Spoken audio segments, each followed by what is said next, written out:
V športni dvorani v Slovenski Bistrici je minuli četrtek potekala dobrodelna prireditev z naslovom Ujemi nasmeh, ujemi svoje sanje. Prireditev so pripravili učenci in zaposleni osnovne šole pohorskega odreda Slovenska Bistrica.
V viteški dvorani Bistriškega gradu so minuli petek gostili božično-novoletni koncert vokalne skupine Vivere z gosti. Kot gostje so nastopili komorni zbor Kut Šmartno na Pohorju in dijaki Slomškove gimnazije Maribor.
V Domu svobode v Slovenski Bistrici je bila minulo soboto premiera otroške igrice Mojca Pokreculja.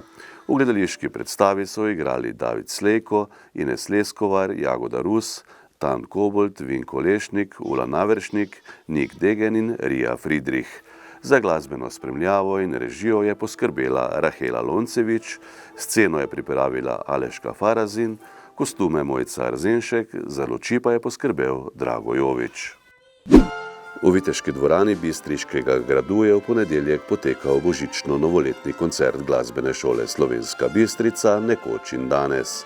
Nastopili so učenci šole s svojimi družinskimi člani, ki so nekoč obiskovali glasbeno šolo.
V knjižnici Josipa Vošnjaka Slovenska Bistrica so minuli ponedeljek pripravili pravljični večer in zaključek bralne značke za odrasle.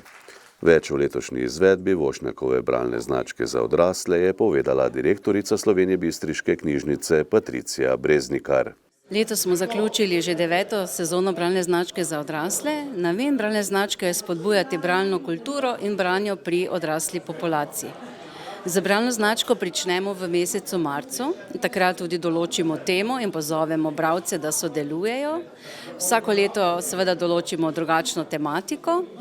V marcu začnemo, tako smo začeli tudi letošnjo leto. Bralna značka se je zaključila potem v drugi polovici meseca oktobra in letošnjo sezono je sodelovalo 138 bralcev in bralk. Zakaj pa ste se odločili v bistvu ravno za to temo? Bralna značka za odrasle je projekt, ki ga izvaja kar veliko slovenskih splošnih knjižnic, tako tudi naša. To je en osnovni temeljni projekt, s katerim najlažje in zagotovo najbolj osebno spodbujamo k branju in širimo to bralno kulturo in tudi projekt, na katerega se naši bralci in bralke radi odzovejo. In kaj o projektu pravi ena izmed rednih bralk? Zakaj ste se v bistvu odločili, da boste sodelovali v tej bralni znački za odrasle? Zato, ker že leta in leta berem in pol sem zvedela za bralno značko in sem rekla, tu bom jaz sodelovala. Ste prvo leto sodelovali? Ne, mislim, da 8. ali pa celo 9. V športni dvorani Srednje šole Slovenska Bistrica je minuli torek potekal božično-novoletni koncert. Tradicionalni dobrodelni koncert so pripravili dijaki in učitelji Srednje šole Slovenska Bistrica.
Občinski svet občine Slovenska Bistrica se je preteklo sredo sešel na ustanovni seji. Novo izvoljeni svetniki so uvodoma prisluhnili poročilu občinske volilne komisije o izidu volitev članov občinskega sveta in poročilo o izidu volitev za župana občine Slovenska Bistrica na lokalnih volitvah, ki so potekale 20. novembra letos. Prvo sejo je vodil najstarejši svetnik Ivan Kumaver. Občinski svetniki so v nadaljevanju potrdili mandate članov in članic občinskega sveta in ugotovili izvolitev dr. Ivana Žagarja za župana občine Slovenska Bistrica.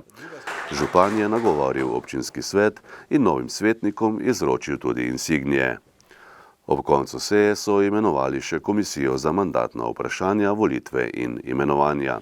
Za predsednika komisije so izvolili Maksimiljana Tramška, podpredsednik je Ivan Kumaver, preostali člani komisije pa so dr. Vito Martinčič, dr. Andrej Godec in Drago Capl. Z božičnim sejmom so se v sredo začele prireditve v okviru letošnje praznične Bistrice. Na stojnicah se predstavljajo lokalni ponudniki s svojimi izdelki. Organizatorji so poleg koncertov pripravili tudi pester otroški program, med drugim je dedek Mraz s spremstvom obiskal otroke šol in vrtcev v občini.